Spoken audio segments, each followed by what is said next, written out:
Welcome to the Independent Artist Podcast, sponsored by the National Association of Independent Artists. Also sponsored by Zapplication. I'm Will Armstrong, and I'm a mixed media artist. I'm Douglas Sigworth, glassblower. Join our conversations with professional working artists. Test 1 2 1 2. There he is. Happy New Year, Douglas. Howdy, sir. How are you?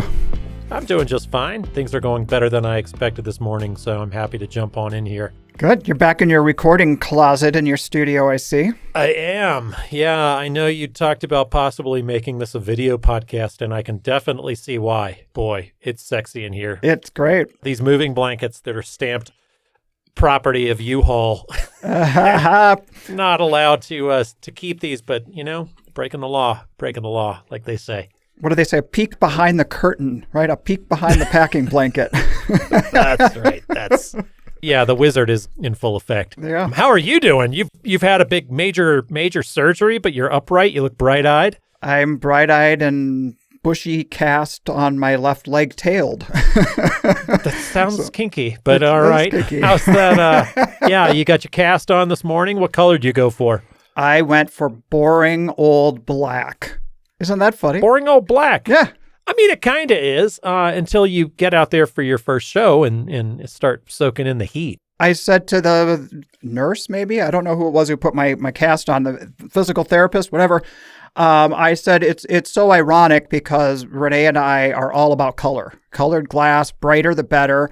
And I went for the absence of color. Is it the absence or is it the presence of all? What do they say? Isn't black the presence of all colors? I haven't heard that, but I love it. Okay, I've got the presence of all on my leg. Yeah, you got the presence of all colors. All right. Yeah, I think you had thrown it out there asking other artists like what color you should go for this time around. And that seems appropriate. It does. And I asked soaking up the heat, when you're out there on the street and you have that cast in there, but at the same time, what are you looking at as far as coming back from this and working again? My first show is 4 months from now. Okay. 4.5, actually. I've got another 8 to 10 weeks of recovery time. So this is, I'm only 2 weeks in, but I am a lot more upright and mobile and energetic than I was the last time. So this is good. Yeah. I feel good. I mean, like you said, you've been through this thing before. You know what to expect. And this sounds like it's going a little bit better than expected. So, Godspeed. It's weird because I'm trying to, in my head before the surgery, anticipate what, I'm going to have happen because it's been done before. And when I got out of surgery and the day after surgery, I had this really nice nerve block that took all the pain away. And I'm like, I don't remember it being this easy. This is going to be the most fantastic recovery ever. Well, the nerve block wears off the next day, and I was like, I found out that there's this kind of interesting correlation between memory and pain. Yeah. Any of us I do, yeah. Any of us who've been in in the birthing room with our wives or girlfriends giving birth will know they have that look on their face that says, "Oh my God, I forgot this is happening to me again." Well, that's kind of what happened here. Exactly. This is why people have second, third, fourth, whatever children, multiple kids. It's because of that pain memory response. So you got your leg baby, and leg baby is starting to push and pull. That's not good. But it's actually a thing. It's built into our brain that we forget that we have amnesia. Isn't that crazy? I'd never heard that. Yeah, before. that really is. That's really interesting. It does make sense as far as what I've understood about childbirth. And, I've never, obviously, I've been kicked in the nuts before, but that's about as hard as it gets. But which doesn't compare to childbirth, so I'm told. So you're told. But, I don't want either to happen anymore. Right. So let's move on. Yeah. Well, that's been my exciting break. Tell me about your break from the studio and your holiday time away. I left some small commission work, like, my work, and, I like to work big. And if I go small, then I just don't like to do small things. And I had a beloved client. I'd done multiple pieces for her in the past, and she had asked me to document this cabin that is right on the edge of Muir Woods in California that her family has owned. And her father passed away, and there were too many kids in the family to ever try to split it up logically. Mm-hmm. So they had to sell it, and they were heartbroken about this. And so I'm documenting this cabin. I'm only as good as the reference you give me, you know? There you go. Yeah. Can you paint me a portrait of my wife? I'm like, only if I know her, Right. you know, or if I've, you know, even a photograph, you're not going to get the same type of thing unless it's like an iconic kind of thing and you're going for that. But I can't necessarily do it unless it's somebody I know. And this was like, she gave me blurry Polaroids to go from. This is the pain of like a 2D liar. Yeah. Like myself. I can't imagine you and Renee taking a commission and not really knowing you can nail the colors until you open up the instructions that the client has given you. I just can't imagine you getting yourself in that position. But I didn't even open up the folder until basically the pieces are due. Okay. And I'm looking at these references, and I've already been kind of coaxing her along going, oh yeah, things are coming along great. Yes. It is. I'm crushing this. It's going to be awesome. Yes. Meanwhile, I'm putting it back and back and back. It's due for Christmas. Douglas, I didn't start the goddamn thing until, and this is like 7 little portraits of this house, like 24 by 16. She didn't give me a decent reference of the house. She gave me like 2 blurry Polaroids, like fading, blurry Polaroids that I'm supposed to, and they're like, and they weren't even Polaroids. They were a picture from her phone of the house. And like, it was terrible. It was a nightmare. Like studying. And it was too late. It's like putting off studying for your big final. You open up the notes the night before. Yeah. And you've got no notes. Yeah. Art show stress dream. Well, how did you work it out? I just did it. You did. I don't know. I just did it. Cool. Made it look blurry. All right. I did. I just kind of painted it blurry. So maybe it's a new direction for you, Will. Blurry illustration art. Oh yeah, you'll see them in my next booth. That's not where I'm going. But she had all of these elements of things. This is what we loved about. I'm like, it's just a sketch of the house, and I'm looking. I'm like, did I really just paint a blue toilet in this? Like seriously, I painted a blue toilet just right there in the front of all these little things. Like each person got a thing that they loved. Like one person loved the blue bathroom, so there you get Merry Christmas. You get a blue shitter. Okay. Happy holidays. Happy New Year. Happy New Year. So anyway, I had to do those while my folks were here. Oh, and really? My folks visited for the first week of my kids' break. Okay. So we did all of our holidays then. Yeah. And then Christmas Day happened, and my wife went back to the studio. She worked. She had like a commission she had to bring to Minnesota. So she was doing that and doing like she was setting diamonds on Christmas Day. And I just kind of did laundry. Okay. Yeah. And then we did Minnesota for a week, which is, family has its own anxieties and stresses, and you don't get to eat the way you want to eat and whatever. But it was lovely. We had a killer visit. Nice. Well, I mean, typically we've had years like that where holidays we're not getting together with family till 2:00. We're in the studio for 3 hours in the morning after the kids have opened their toys and they're off playing.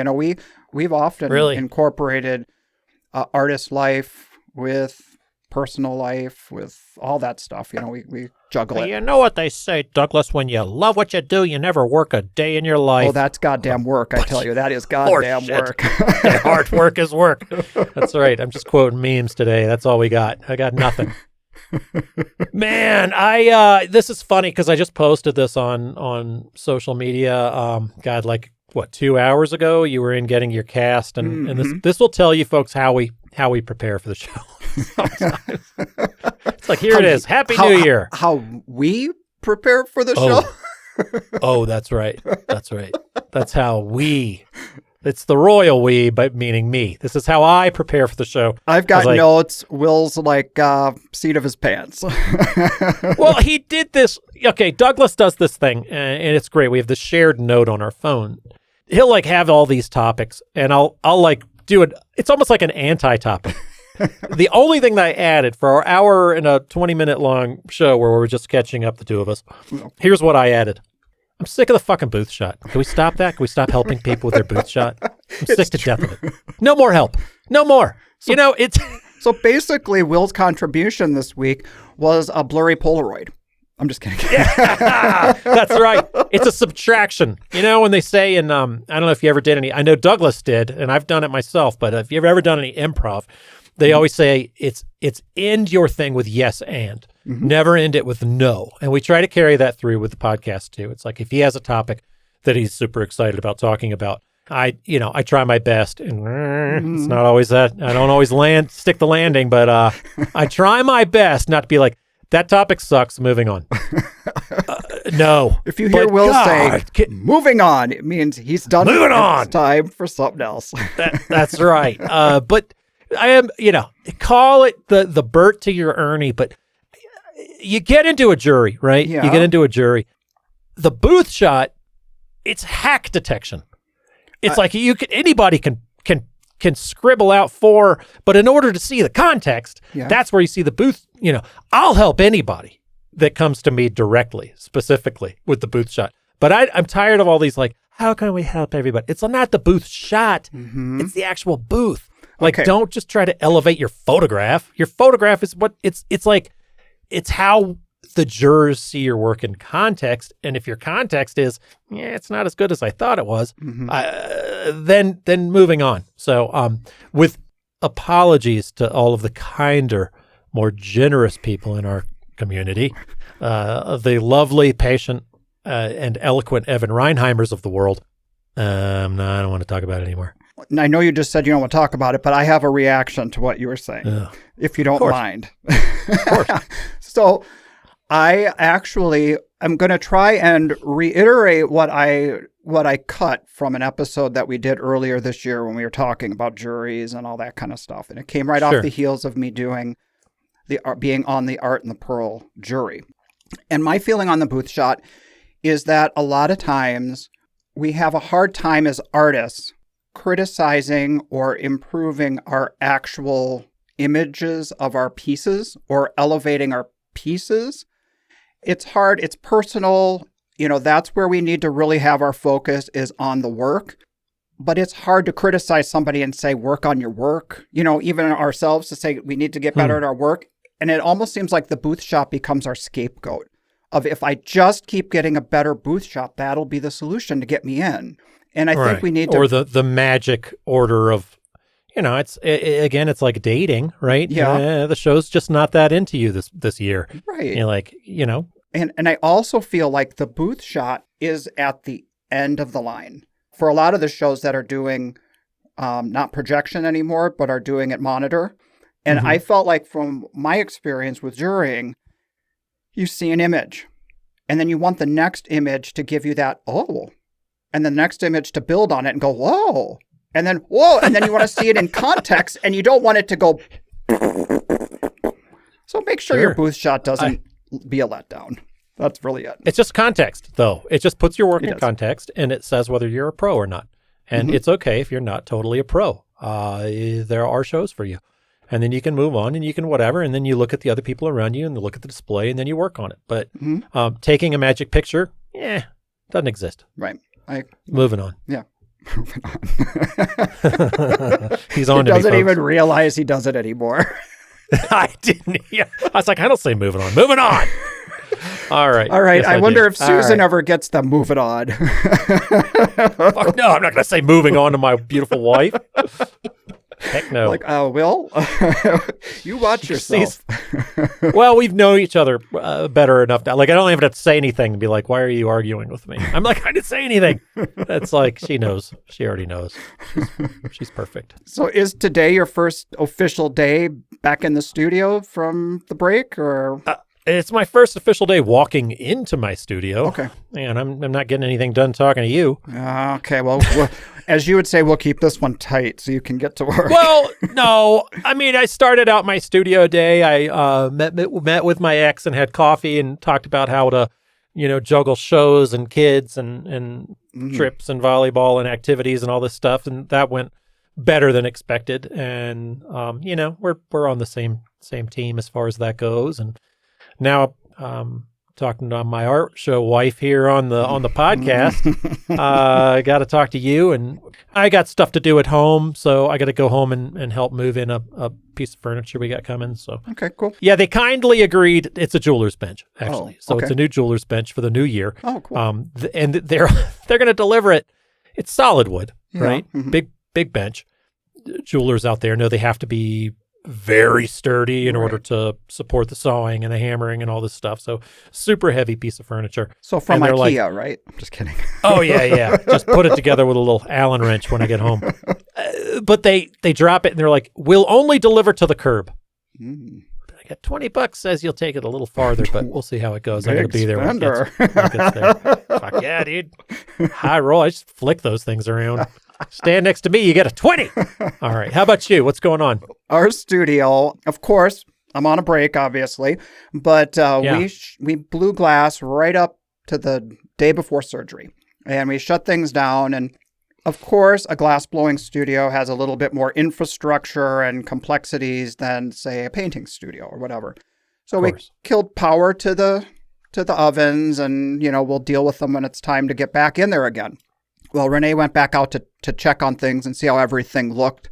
And sure enough, we have some furnace repairs, let's say, coming up in our future. So that's never a fun thing. It's not going to be like last time where we had to completely tear it apart, rebuild it, because it had been a 15, 20-year furnace that needed a complete overhaul. This is just yearly or every other year kind of maintenance type stuff, but it's still a pain in the ass.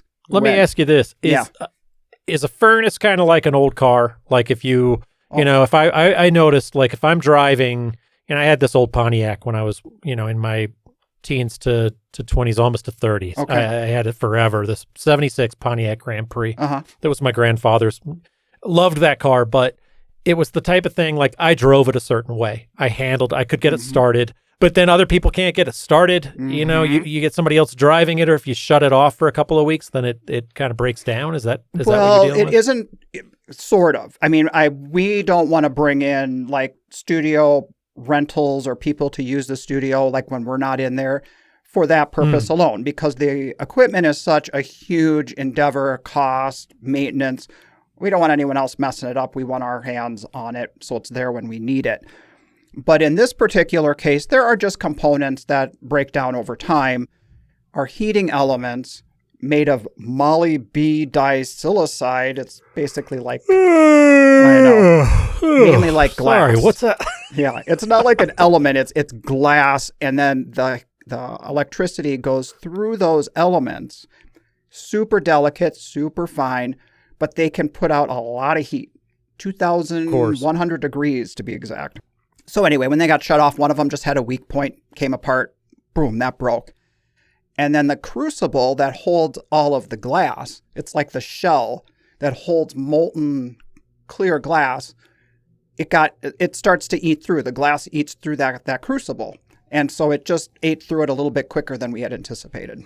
So, I mean, there's just those normal complexities with having a glass blowing studio that we have to prepare for, that we always have to have in the back of our mind that something is going to happen.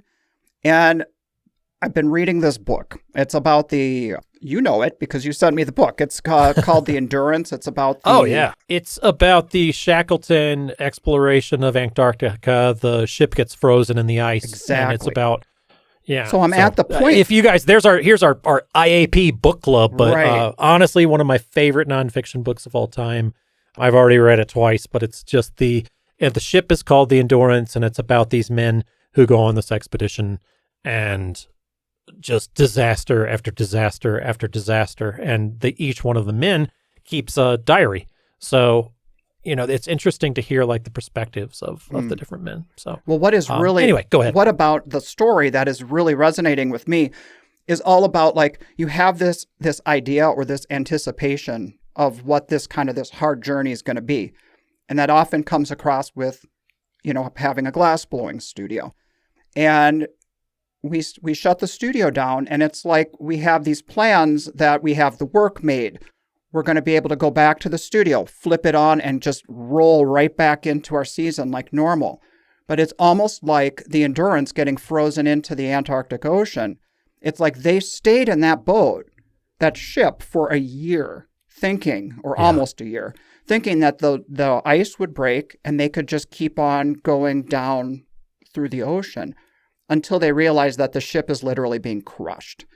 So they have to adjust and they have to keep moving forward. And I feel like these things come up and we just keep moving forward. So I'm really enjoying that. And thank you, by the way, for sending that to me. Yeah, definitely. I'm glad you're reading it. I thought it would resonate with you being, there's a claustrophobia element to it, and kind of being a captive in your own skin that I know you're dealing with right now, that I think you've handled pretty damn well, both that last time and into this time. At least you know what to expect. Well, depending on the day. I'm not gonna lie to you, and I'm sure a lot of artists out there are with me at this time of the year.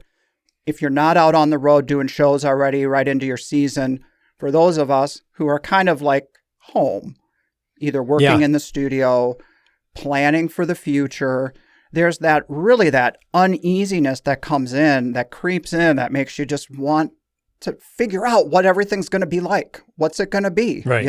So. Right. There's so much uncertainty in our business anyway. And, is the show that I have always made money at, are they going to let me back in? Mm-hmm. Is it going to rain? Is it going to whatever? I mean, it's like, I feel like the holidays end and there's all this money going out. So all of your end of the year money is going out to family and gifts and travel and all this shit.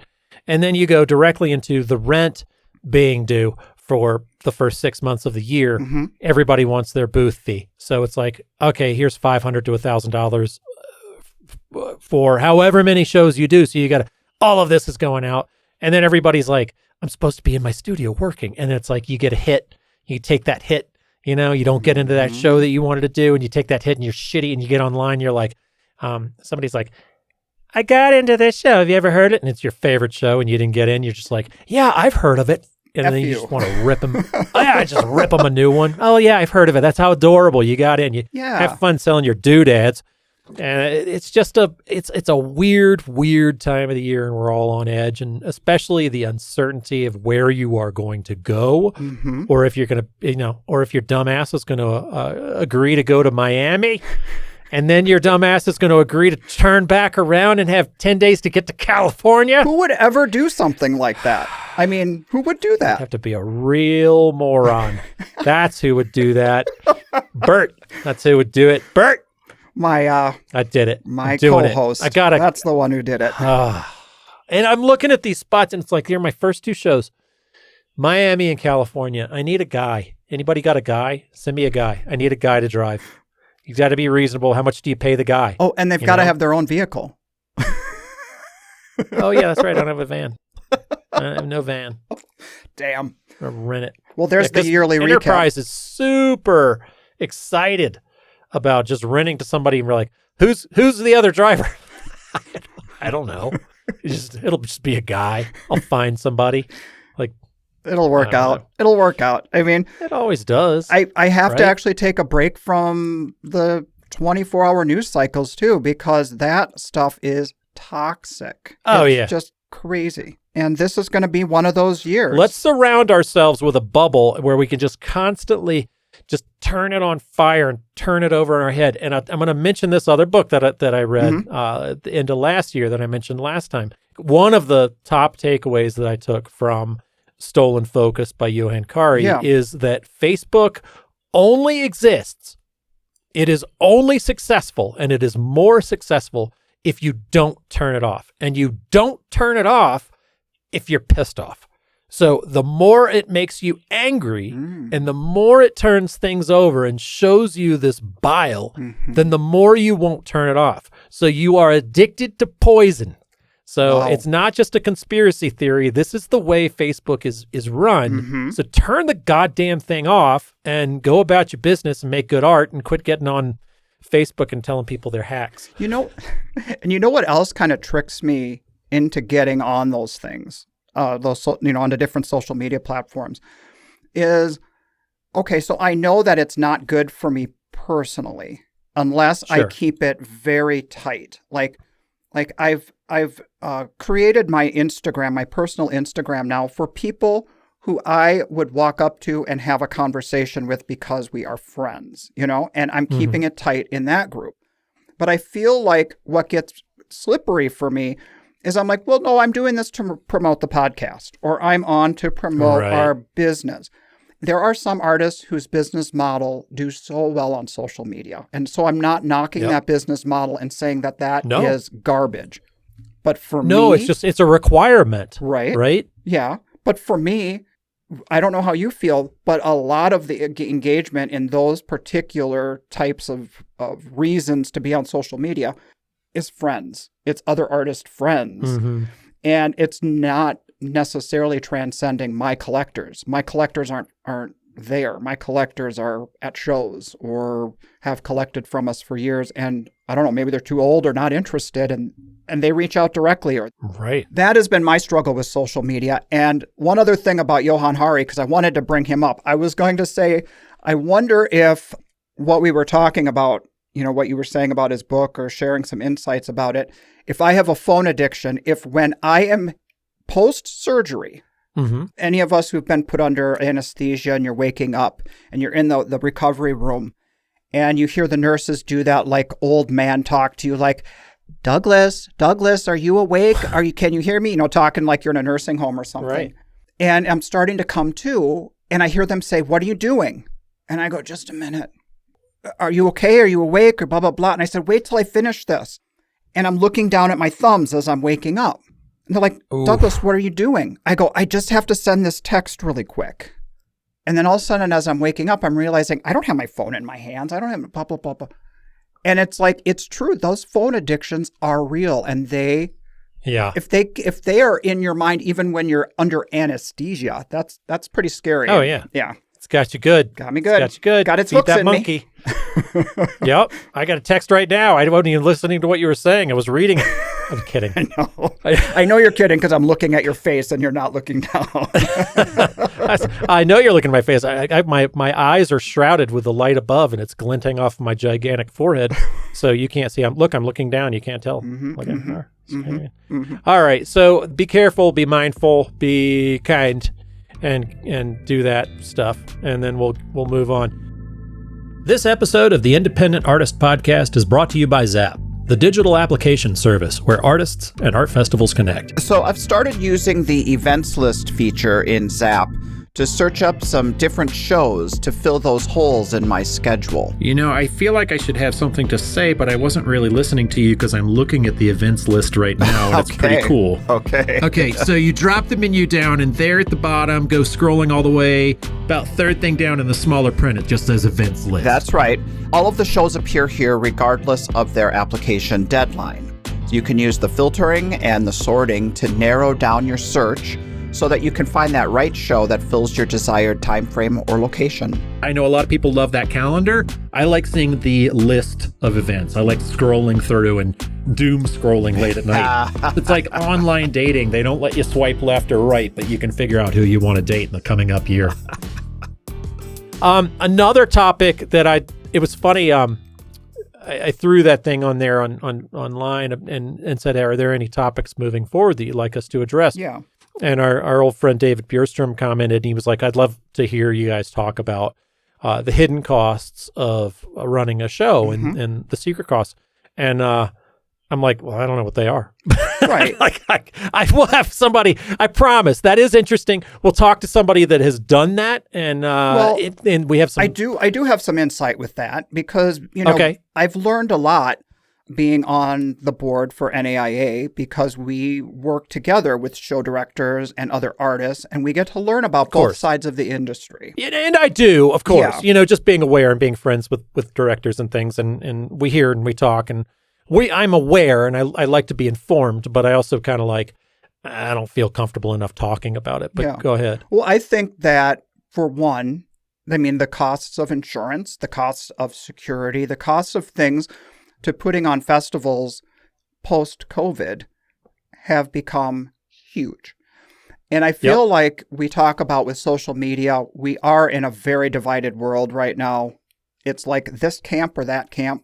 And I feel like it's very easy for all of us, or triggering for us to fall into this us against them. And show directors versus artists is not a healthy dichotomy for people to get into, because we are all cogs in the big wheel of this industry. And so I feel like we need to kind of like step back and find common ground on that and not feel like we're just getting gouged by this show and they don't care about us, you know? Well, I feel like everybody feels like everybody has their hand out for more and more and more, you know, and it's like, well, the show has their hand out. They want more from me, you know, and you first get into the business. It's like, oh, $15, $20 for an application. And we're like, oh, this guy wants 25. And then the first person that needed 50 came along and now everybody's charging 50. Right. And it's like, well, that's, you know, the shows are like, Zap is charging us this. We have to pass on the thing. We're like, the show is charging us this. And it's like, well, the city wants X amount of dollars for this and they don't want this. And then the communities, everybody seems to have their hands out. So there are hidden fees everywhere. Everything costs money. Nobody's giving away the street for free, parking, hotel blocks. It's just, and there's a scarcity thing. I mean, there's a scarcity thing we're all dealing with, not feeling like we've got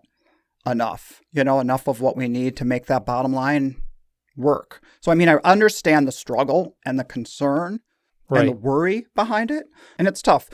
But I think to answer the question, you know, maybe going forward this year, I would be interested in, I mean, we've had a couple show directors on in the past, but I'd be interested in this. We haven't done this yet, and I've been wanting to, is to have some conversations with artists who have gone on to also, you know, produce shows that kind of have a dual role. They have their foot in both worlds, you know, like the artists who maybe are part of a collective, a board that puts a show on for artists. I would like to see, I'd like to hear about that process, and maybe because they would come from our vantage point to kind of know what can and can't be done, and just to bring that to the listeners. That's interesting. I ran into Debbie Allen in Cherry Creek, and she was potentially, she and Howard are potentially interested too. Really? So it'd be cool to get a both sides of that too on a group that is used to not only dealing with one community but multiple communities as like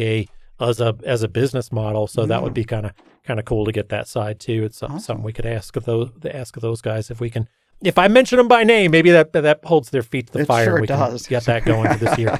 And maybe that's probably, to be honest, it's more me than it is them, because I haven't reached out again, but I need to do that because they're I've always gotten along with those guys, so it'd be fun to talk to them. Well, speaking of them, I mean, there's a lot of folks have hit the road this week, and they are down there in Florida, and they're doing the Florida weekend after weekend, you know, where they've got that run from the beginning of January through March. So sending out a big shout out to them for those artists who are doing that.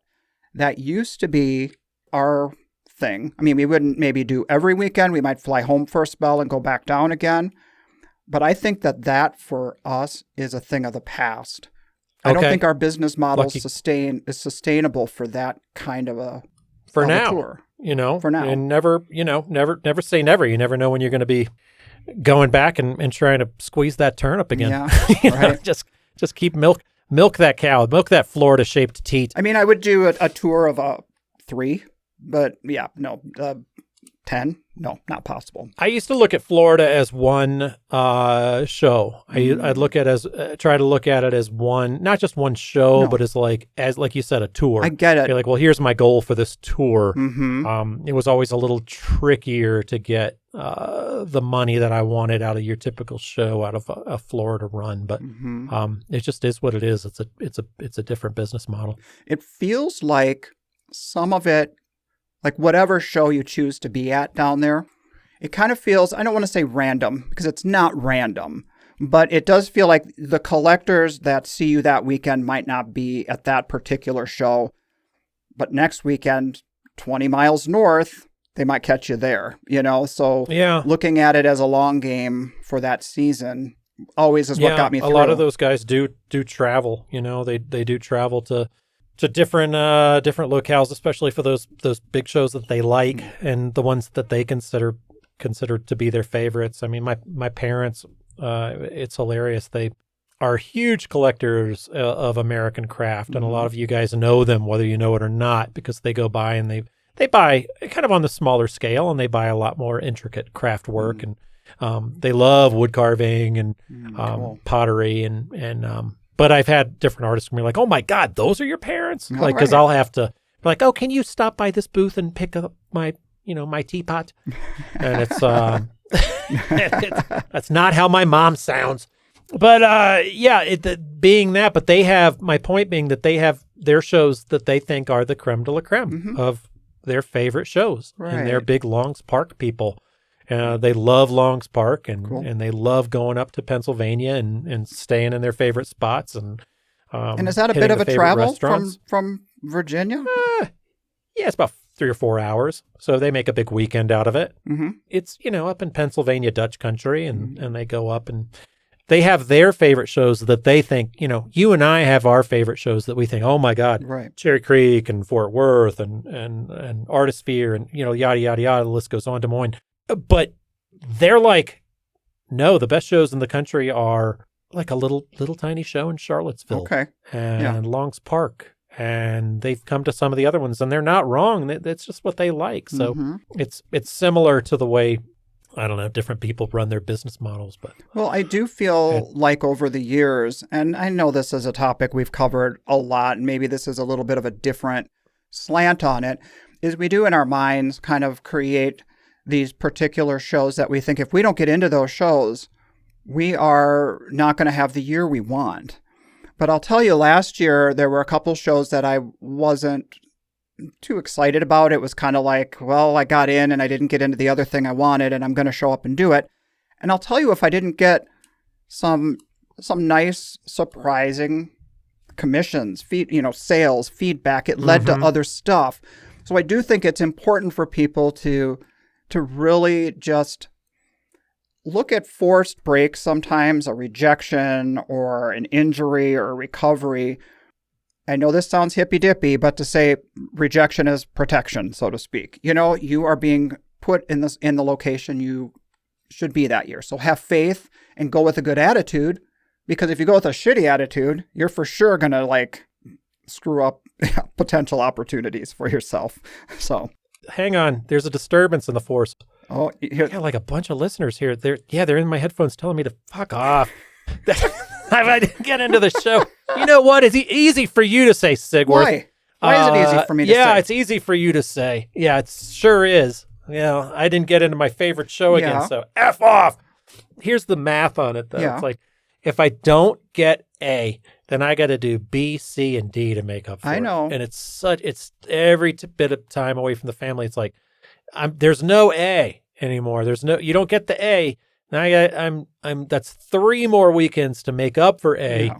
And it's like, so if you're into the creme de la creme, and you've got the sweet ass schedule sliding all the way through, Jesus ain't going to help you. You're going to have to go grind it.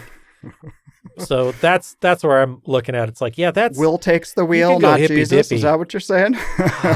Yeah, it's all up to me. Yeah. I'm not taking. Jesus doesn't care about art shows. Well, I hear what you're saying, and I definitely get into that headspace. So I'm not gonna sound like I don't ever go there, but I try to think of some of these biggies that I get into once every 3 years as I'm in, but I need to, in my mind, think of this as my 3-year entry for this show versus my yearly entry for this show, if that makes sense. So I don't get myself all bogged down with, now this is my new level or this is my new expectation or something. Yeah, I guess. I know. I'm calling bullshit. Okay, but, I reserve the right. I still think there's some teeth gnashing. Of course. I mean, I'm not saying when I don't get into my show, I don't gnash my teeth. Yeah. But all right. I try and... Let's... all right. Mr. Positive and Moving Mr. on. Realism. This is how we're working this one. I'm going to be a different Sesame Street character for the rest of the episode. What are we looking at next? Well, so during these breaks, that we're away and kind of, taking holiday breaks, or if we're on kind of a seasonal break, what are some of the things that you do to stay inspired more mentally, not necessarily about design of ideas for work, but how do you kind of stay engaged in your, in staying positive and uplifted? Oh, I don't. You don't? Okay. I think we made that abundantly clear. I try to go through it. No, I try to go through it bit by bit, and I'll tell you this: this is not the answer to your question, but you say not maintain creativity, but that is my big goal for this year, is to kind of scratch some of those creative outlets that I've let go and go back to some new ideas. And I'm sketching more, I'm writing more at the beginning of the day to try to come up with new ideas and new ways to take ideas that are favorites of mine that I like to lean into. There are certain themes in my booth that I don't want to let go because I love them still, and I may have done those for a while, but how can I continue to make myself interested by those and keep the creativity flowing around those ideas, as well as coming up with new ones that accent some of my favorite themes. So that's if I have a New Year's resolution, it's how to become more creative and to continue my voice. So that would be, that's where I'm at. So are you saying part of your process is, when you said writing every day, are you like journaling thoughts, journaling ideas, doing sketches of things? Is that kind of a daily practice for you? I'm trying to make it more. When I am at my most successful in the studio, it's when I'm firing on, and I call it kind of firing on all those cylinders, and it's like creativity and line quality and productivity. And those are my three big ones. And, I feel like sometimes, I'm trying to get away from the phone and all this stuff, but like if creativity takes a hit, then and then sales too, that would be the fourth one. Then the other ones take a hit too, because I'm not as excited about the work. I'm not getting into the shows that I want. I'm not doing this. So it's all this kind of, you have to keep all of those, I think, firing at once. It's like a vicious cycle. If one of those is off kilter, if the out of balance, it can affect all the others. Right. And some people have the $1 million idea and they can just keep milking it. But then eventually that gets kind of stale and people can smell it on you. And then you start to kind of get complacent. So I'm trying to fight complacency and move my work into where I want it. And I've never really, I'm typically right there in it, but maybe towards the second half of last year, the new ideas that I was coming up with last year weren't hitting as far as people buying them. Okay. So then you kind of try to figure out the other part of the Venn diagram that is still working financially, that pays your bills. So how about you guys? I know you've got an answer. Well, You've given me a couple of things I want to react to. And I guess the first one is kind of the staying inspired to do what we do. And I feel like I get a lot of inspiration from sources like documentaries, or I'm a real documentary person. Renee and I, during this break, we decided to subscribe to Masterclass. Okay. And do you know anything about that? I do, yeah. It's super cool. I mean, there's like hundreds or maybe even thousands of speakers speaking on their creative, business, entrepreneurial type thinking, or what their practices are. And even though you wouldn't think, well, there's a direct correlation, I seem to find something in there that resonates with me.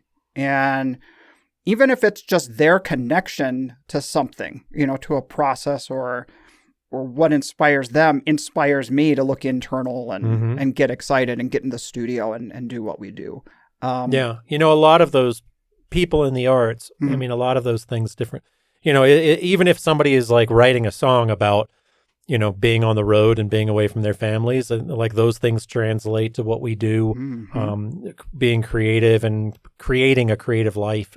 Those all translate, whether it's music or film or production or songwriting, or a lot of those, like the Rick Rubin book, I found to be really inspirational. And I've really gone back to that one. And that one too is this one that came out last year. It's some kind of bottom shelf philosophy that's super reachable and digestible, that you can just pick up and just read a page or two and then put it back down, and you could read the same page every day and it means something different to you too. And I came across on my Spotify account that is included in having a membership with Spotify, that I have access to that. And that's one of those things that I brought up last year, and I've never gotten a chance to read or listen to. So that's one of my goals is to, I'm sure that's one of those things you can put on and come back to almost like a podcast and jump back in totally. at any point. Yeah, I don't actually recommend reading it start to finish. It is not a narrative, and it's not something you're going to lose the thread on. Mm-hmm. It's something you can actually just pick up and read a chapter of. Cool. There's a lot of blank space within the book, too, to let your mind rest, which when I first picked it up, I thought it was like, you didn't write a book, you wrote a pamphlet, because there are not that many words to it, but the thoughts are pretty profound. Nice. So Rick Rubin's, what is it? It's got a big circle and a dot. Oh, right. The Creative Act. The Creative Act. The Creative Act. By Rick Rubin. That's the name of the book. Well, I wanted to react to what you were saying about when things aren't all firing on all cylinders and how maybe one thing is out of balance, which then affects everything else in that circle. And I'd have to say that I struggled with that last year big time. This has been the hardest 2 years physically for me, I would say, out of my entire life. So because everything that I had to deal with was through the lens of physical problems, that tipped everything on its axis. And I've extended myself in a lot of different areas. I'm not going to get into the details of what they are, but the balance was way out of shift. So Renee and I had a New Year's meeting this week, and we've got new goals, and we've got some exciting plans for ourselves that really are energizing me and getting me excited to kind of refocus and recalibrate so that creating artwork isn't just my job, that it's the thing I get inspired to do and have a good time doing and dream new things up. So I'm seeing the physical thing almost like I'm over the hump, and I'm excited to get to the other side and to see what the future brings. So I'm kind of excited about that. Well, I'm excited for you. It sounds good. It's funny, we do put a lot of energy into the podcast, and I know that takes away some of our energy for artwork. So I'm trying to figure out where to weed the garden. There's going to be a balance. I know we don't know exactly how it's going to take shape. We both really like what we're doing with this, but it might be taking too much of our other focus. We might have to recalibrate, and we don't know what that means. So we'll figure that out and get back to you. Yeah, it's a work in progress. In line with staying up mentally, I feel like, having all this time on my hands, the mind just goes crazy, right? I mean, we've all talked about the mental health of being sidelined. But what I'm trying to get to the heart of it is I think to myself, it is, for me, about this perfectionism. And I've always hated it when people say, oh, I'm a perfectionist, because in that statement alone, it makes it sound like, well, I only aspire to do really great things. And being a perfectionist, in my mind, or my definition, isn't about everything you only want to do greatness. It's that you feel like everything you do is shit. You know what I'm saying? And then that is the thing that is so hard to overcome. Do you ever deal with any of that kind of that feeling? Yeah, I've got them all. Every different kind of anxiety that you want to talk about, I've got them. I've got the imposter syndrome. I've got inferiority. I mean, it just is all. I mean, we all kind of deal with our own things, and I think anybody who says different is either lying or just an asshole.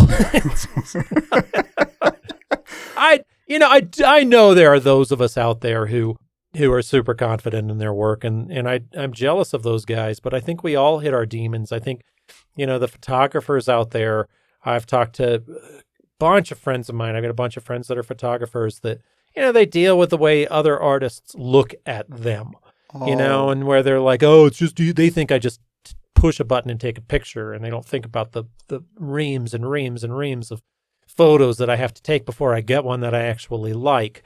Whereas jewelers, their booths are, you can't just walk past a jeweler's booth and glance at it and know what they're all about. I mean, you can look in my booth, you can cut your eyes in my booth or yours and tell pretty much what we're all about. But in order to see a jeweler's booth, you have to go. And so typically a jeweler's booth has more people in it, and it's a lot more of a different kind of engagement. So the grass is always greener.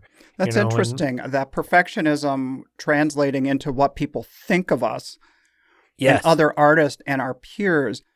It's interesting because I do and have over the years maybe had a different perception of what I thought people thought. Like I would think, oh, they think, let's say something negative that is haunting me and in my head. And then somebody will come up and say something that is kind of positive and uplifting, and it feels good. And I think, I guess I misread that. I thought that, this is the perception of me and my work. And it always makes me come back to the idea that we're so worried about what people think about us or of our work or what we do, when the reality is they probably think very little about it. I don't mean little in terms of status, but in like the amount of time they actually think about it. You know what I'm saying? Yeah, how much space it occupies in their head is pretty small. We build it up in our heads so much more than maybe what's real or actual. Right, exactly. So what are some of the other questions that we got from online? Did you want to take a look at that and see what we I got? wanted to bring this up. Well, this was a good segue Sure.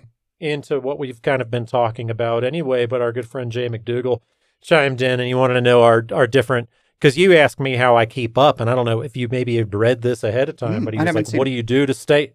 He literally says, what do you do to stay up and positive at a show, countered by pitfalls to avoid? Like, what do you do to stay positive? And I mean, I know what I've got, and God, I love Jay. I mean, he's one of my favorite humans. But how do I stay positive? I talk to Jay McDougall. He usually cheers me up. Oh, that's a pitfall right there, my friend. You got to stay away from that guy. Better wait till he's got his salmon-colored pants on. That's how he stays away. That's his kryptonite. Yeah. Honestly, I am in a partnership with a woman who cuts to the heart of things. She sees the gold. She just knows how to turn my mood around. I mean, I'm not saying she doesn't ever get down or she doesn't ever get worried or have, normal human emotion like that. But she really is truly one of the most inspirational people I know who can put things into focus and she really is unflappable.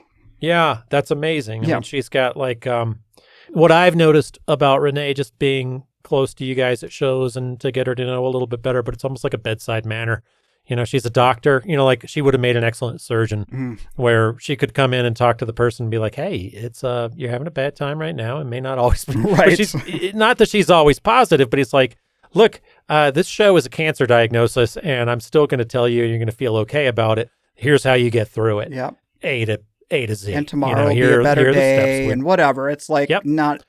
Or even if it's not, this is how we're going to deal with it. Right. And it's like, kind of, I've been lucky enough to know several people, and my father-in-law is like that, and he was, the world up there in Fergus Falls was lucky enough to have him as a surgeon, and he was that way. And I remember getting pneumonia a few years back, and the way he dealt with me in not wanting to go to the doctor. And I was talking to him about it. He was like, well, what's this like? And he's like, well, I had a temperature of 104 and had this, kind of burny, itchy thing in my lung. And I'm like, he's like, well, you got pneumonia and you need to get diagnosed and order a thing. And we're going to go over here. And I'm like, okay, well, I'll do that first thing in the morning. And he was like, well, you'll go now. And I'm like, matter of fact. And I don't even remember arguing with him. He was just like, well, yeah, you'll go now. Mm-hmm. And it's kind of, I see Renee being that kind of way, but it's, if you can have those kinds of people in your surrounding, that's the positive one. Yeah. Another is if you're lucky enough, this is, I believe in getting your mood right and shaking it off. And there are certain things that people can say to me that in the past have sent me spiraling and they piss me off, and I just kind of go down and I've kind of gotten used to that it's like, I realize that the terrible things people say to you typically it's not them trying to be mean. It's them trying to figure out a way to relate to you because they think you are, your work is I said this so many times, but like the hot person in the bar that you really want to talk to. And then you just step on your tongue and they're just stepping on their tongue and they're not trying to say anything mean. But it still takes me a minute and I'll just walk behind my booth and I'll just kind of do some stretches and kind of open myself back up. Another way, and this is a good one, Mr. Hooper. If you've ever been lucky enough to be near Tim Hooper at a show, Mr. Hooper Art, one of my very favorite people. I've got so many, but God, he's great. Yeah. But I remember being really down at a show years and years ago, and he stuck his head out of the back of his booth. I know I've said this before, but here's my 2-word mantra, or 3. Sorry, it's a name and a word, 3 words. Visualize Paul Lynde. That's what he said to me. And he's like, "Hey, man, when you're feeling really bummed out, just visualize Paul Lynde." And I was putting my boxes back together, and and again, I apologize for repeating stories, but I've only got so many of them, and we're in year 3, 4? This shit. Man, how long have we been doing this? I think we're starting number 4.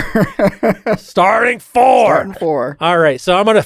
So yeah, I'm repeating my stories, but man, you cannot if you know who Paul Lynde is, you can't get pissed off. Like, it's just, you can't be mad if you're thinking about Paul Lynde. And I remember putting my boxes together and chuckling about it. And it's like, find your Paul Lynde, the inner God, just most ridiculous thing that still makes you in a good mood, and try to do that. And for anyone younger than a Gen X, you might have to Google him and watch him on YouTube. But yes, he is definitely, well, I mean, what you're saying, this is something, too, that came to mind when you said that, is humor, of course, humor. And a movie that we just cycled back to, it came out, like, I think 2017. Do you remember the Daniel Day-Lewis movie, Phantom Thread? No. It's the one. I never saw that one. It was his last movie that he said he was done doing movies after that, and got big acclaim. Anyway, he's a dressmaker, House of something. Can't remember what the last name was.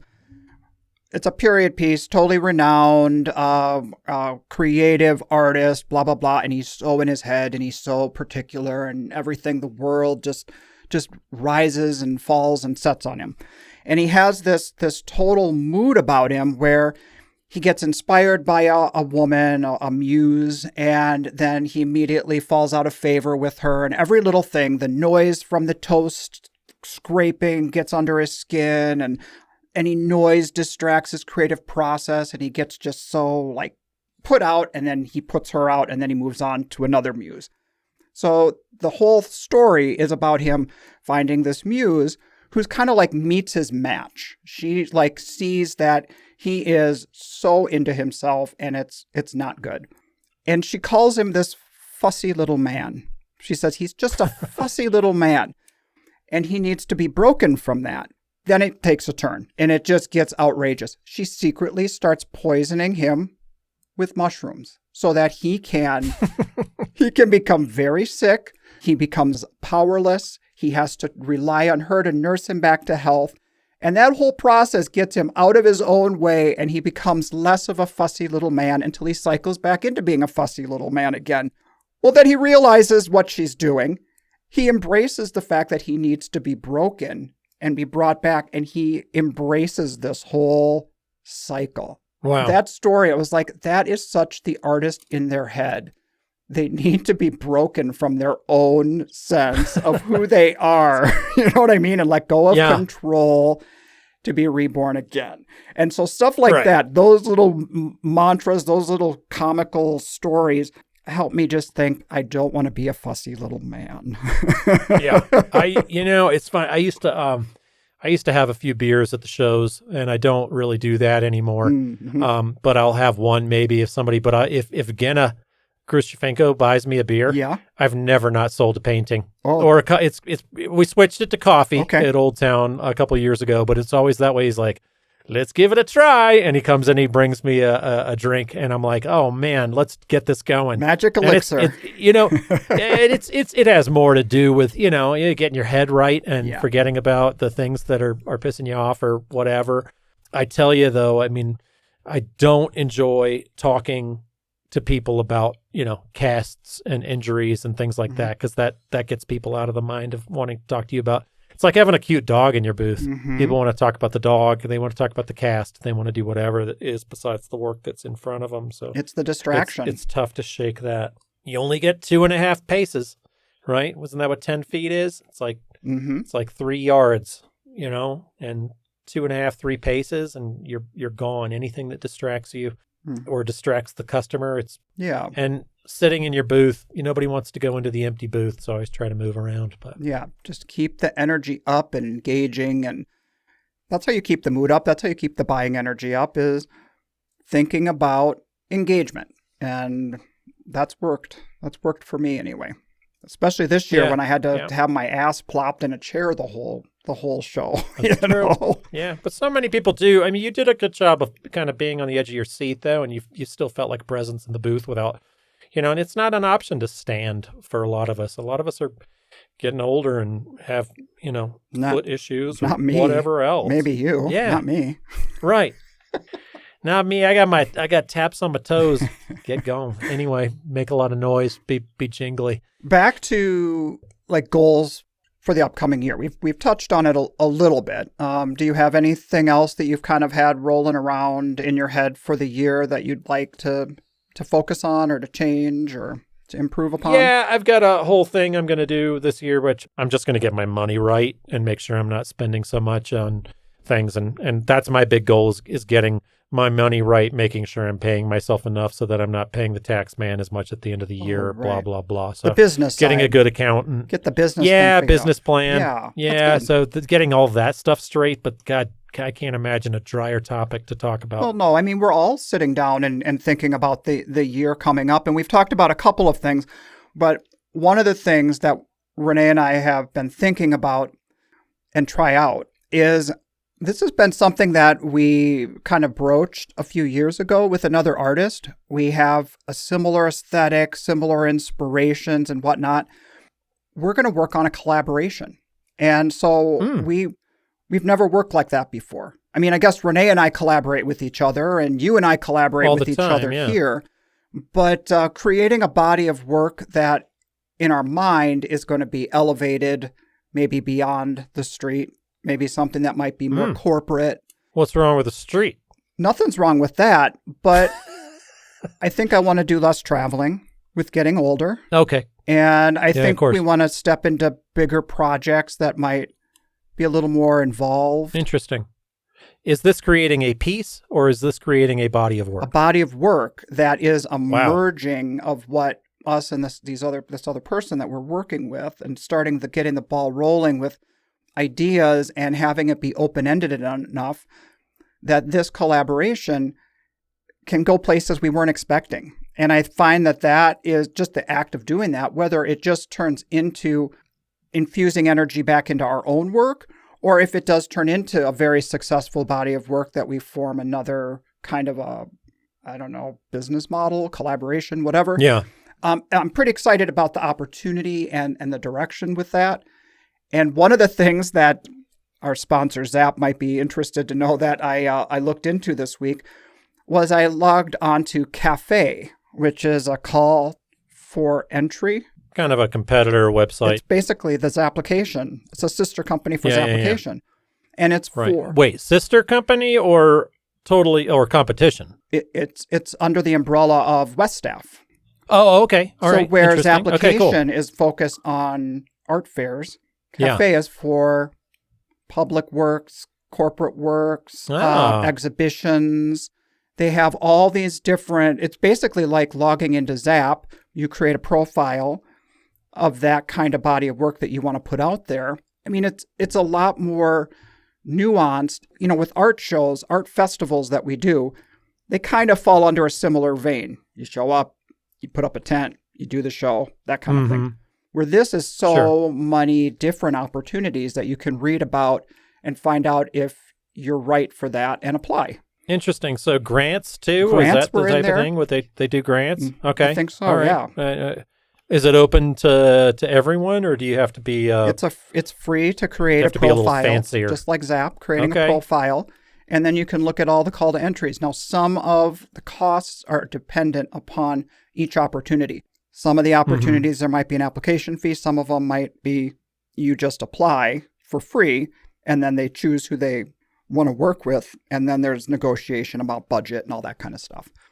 So that's something we're looking into. Well, that's interesting. I'll have to check that out myself. I've been interested in some public work kind of things, and I've been I saw Laura Young, Chris Jackson is her partner, and he runs that Jackson Young Gallery in Chicago that I show my work in. Nice. But she just did an amazing mural, public works piece, and I think super highly of those guys, and she did such an amazing job on that I've been kind of, that would be a really fun. I've thought about mural work in my own work and getting some of that, and it would be.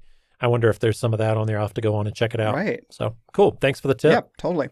That's one of the goals I have for us, for our glass business. But what about for you for thinking about the podcast? I mean, maybe we can have our little business meeting out loud for people here. Sure. Well, it's always fun to get people's takes. And I threw that out there on social media about like, what would you like to hear us talk about?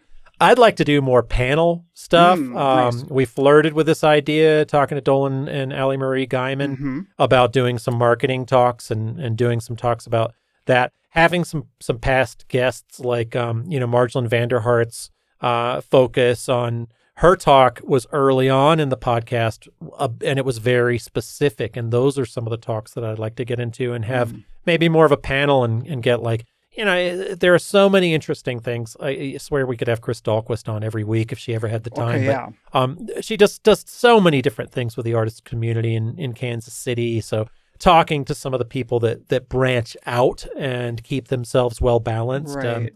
And we've been lucky enough to talk to so many of our kind of artistic heroes, and getting some of those guys back on to maybe talk to each other would be fun. And there are so many other new voices, getting some younger people. I've got a kind of a running tally wish list, and I've flirted with the idea of talking to other people actually on the show. So following up on some of those. Cool. But I love that. how about you? What do you think? Well, I've really enjoyed our 3-person talks that you and I have been having with a guest, and I think I would like to explore more of those because I think we both bring some different, interesting aspects to the table. I think so too. I would love that. I love that groove we hit with Sarah Collier. Yeah. And we also did one with Ben Fry that just seemed like kind of a living room kind of discussion where we're just chatting. So I love that kind of, we hit a nice comfort level with those. So more of that. For sure. And I like that dynamic. We are always keeping our eyes peeled for the story that is just like, it's that inspirational story of like defying all odds kind of thing. And also the idea of representation, the story that maybe the masses don't always know, and kind of peeling back what's happening behind the surface of the struggles that they go through to perhaps be in this business and learn. It's interesting that you bring that up because there are a couple of people that I've run across this year that still kind of have day jobs, right. And they're juggling those, kind of getting their art business off the ground and still doing some teaching or still doing some consulting. And, it's all about the hustle and how you do that, and they're comfortable doing that. And that's how their life works. And certainly, God, absolutely no judgment there. Yeah. More of just interest. I'm just more interested in the fact that is how they are still rolling. It's like, okay, well, what would it take to get you to not do it? Or would you ever not do that if it's something that enlightens you and keeps you creative and productive? So what you're saying as a means to like help get them over the hump so it is like a full-time thing, or just getting in their head as to how they juggle both? Yeah, both really. Yeah. And no, again, I don't have any judgment in this business as far as what it goes, as long as you're making your own work and you're just out there hustling. It's just however it works is how it works for you, right? I mean, there's so much to having a connected life. If the struggle with reconciling around work that sells versus not making work at all, you know what I mean, or making the work you really want but it doesn't sell, or whatever that struggle is, if that is too difficult to maneuver and having that regular income, then you're making the work you want to make and you're supporting yourself, and it all is good. You have figured out what the right path for you is, and that's amazing. So we support all of that. Right. Hell yeah. If there's somebody out there making, $50,000 on average at a show and somebody out there working just as hard making $5,000, I don't care. Right. This is who we're talking to. These are our people, This is who we're interviewing and producing the show for. We hate to put it out there that people might think that we come across as we're experts or something, because we're still all figuring it out. We just want to have the conversations with each other and other artists so that it all just gets talked about to normalize our experience, because we're all going through it. We're all different nuances about it. So that's why we bring so many different people on there, because we have so many different unique perspectives. And I certainly don't know. I don't know. I'm sure you disagree with a lot of the stuff that I say. And I know we kind of butt heads occasionally on different topics, but that's what makes it fun. And I know that because we're just two voices, there are another million different voices out there that do things a different way. Yeah. So, it's fun to bring some of that to light and keep it going. And it sounds to me like we're kind of running up against the wall here. I think we did a good job today. I think it's time to wrap it up and get on to what other stuff we need to do today. Go ice that foot. Get that thing up in the air. Get the foot up, and you go get that jeweler's bench from the curb to the house. Exactly. All right. Take care, everyone, and we'll see you out there on the road. We'll see you on the road. This podcast is brought to you by the National Association of Independent Artists. The website is naiaartists.org. Also sponsored by Zapplication. That's zapplication.org. And while you're at it, find us on social media and engage in these conversations. Be sure to subscribe to this podcast to be notified when we release new episodes. Oh, and if you like the show, we'd love it if you would give us your 5-star rating and offer up your most creative review on your podcast streaming service. See you next time.